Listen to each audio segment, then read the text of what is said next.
पालिका निवडणुकीच्या मतदानाआधीच राज्यभरात पैशांचा पाऊस पडल्याचं पाहायला मिळतंय। राज्यात अनेक ठिकाणी विरोधकांनी सत्ताधारी भाजपवर गंभीर आरोप केलेला आहे। सोलापूर, वसई, सायनमध्ये भाजपकडून पैसे वाटप सुरू असल्याचा आरोप सुद्धा विरोधकांनी केलाय। या पैशांच्या वादामध्ये हाणामारी देखील झालेली आहे। मात्र पैशाचं वाटप कधी थांबणार, पैसे वाटणाऱ्यांवर वचक नाही का, असा सवाल देखील या निमित्तानं उपस्थित करण्यात येतोय। करताना आमच्या उमेदवारांनी पकडले, अक्षरशः पकडले। म्हणजे त्याच्यात पाकिट आहे, पाकिटावर नाव लिहिलं आहे, पाकिटात अमाऊंट आहे, हे पकडले आमच्या लोकांनी। पाकिटं पण आणले आणि पोलिसांना सांगून टाकलेलं आहे। पोलिसांनी काय केलं अजून मी माहिती घेतली नाही, कारण रात्री उशिरा झालं। आमचा जो माजी नगरसेवक या भागाचा सतीश कटकडे त्यांनीच पकडले हे सगळे लोक।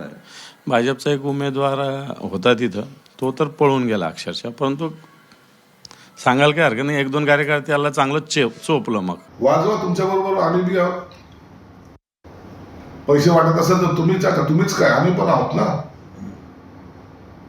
परंतु तुम्ही असं एकंदर बोट असं दाखवतायत की शिवसेना भाजपचे लोक पैसे वाटतायत आणि तुम्ही गपचूप घरी बसलेल्या।